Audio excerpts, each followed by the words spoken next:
investasi dipahami sebagai aktivitas mengembangkan harta melalui usaha yang halal dengan tetap menjaga prinsip keadilan, transparansi, dan bebas dari unsur yang dilarang syariat. Pembahasannya biasanya masuk dalam fikih muamalah, yaitu aturan Islam tentang transaksi ekonomi. Prinsip dasar investasi dalam fikih yang pertama ada harta boleh dikembangkan, yaitu adalah Islam tidak melarang mencari keuntungan, bahkan harta dianjurkan untuk produktif dan tidak dibiarkan menganggur. Syarat investasi yang halal, yang pertama ada bebas dari riba, yaitu adalah riba adalah tambahan yang dipastikan tanpa risiko usaha yang sah. Contohnya seperti bunga pinjaman tetap atau keuntungan yang dijamin tanpa kemungkinan rugi. Dalam investasi syariah, keuntungan harus terkait dengan hasil usaha nyata. Yang kedua, ada tidak mengandung gharar, yaitu ketidakjelasan yang berlebihan. Seperti objek, akad, dan mekanisme harus jelas. Contoh gharar, yaitu adalah investasi tanpa penjelasan bisnis. Yang kedua, ada tidak jelas dari mana keuntungannya berasal, dan skema yang tidak transparan.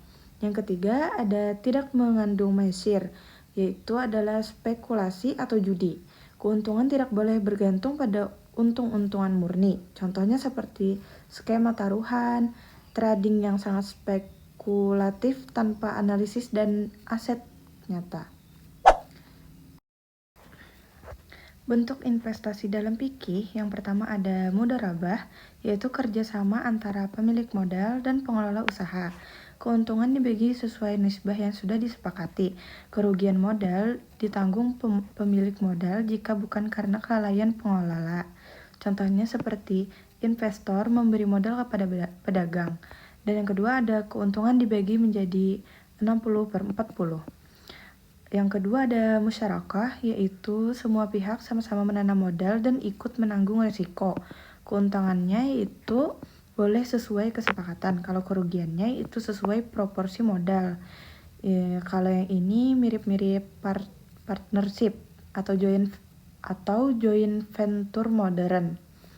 Yang ketiga ada murabahah, yaitu bukan investasi langsung, tetapi pembiayaan jual beli dengan margin keuntungannya yang diketahui. Banyak dipakai di perbankan syariah. Yang keempat ada ijarah, yaitu akad sewa menyewa. Contohnya seperti investasi properti untuk disewakan. Yang kelima ada sukuk, adalah obligasi syariah yang berbasis aset atau proyek nyata, bukan utang yang berbunga. Dan ada kaidah penting dalam investasi syariah, yaitu kaidah fikih yang terkenal al-gunmu bil gurmi, yaitu keuntungan sejalan dengan risiko. Artinya tidak boleh ada keuntungan tanpa pasti menanggung risiko usaha. Karena itu harus berjanji untuk tetap 10% per bulan tanpa risiko. Biasanya bermasalah dalam fikih. Dan ada contoh investasi yang umumnya dianggap syariah. Yang pertama ada saham syariah, yang kedua reksadana syariah, yang ketiga emas fisik, yang keempat properti sewa, yang kelima usaha dagang halal, dan yang keenam ada sukuk negara syariah. Sedangkan yang sering dipermasalahkan yang ada ponzi, binary option, judi online berkedok trading, pinjaman berbunga, investasi bodong dengan imbal hasil pasti tinggi. Dan kesimpulannya adalah dalam fikih investasi diperbolehkan selama akadnya jelas, usahanya halal, bebas riba, tidak mengandung gharar dan maisir, dan keuntungan diperoleh bersama risiko yang wajar. Sudah.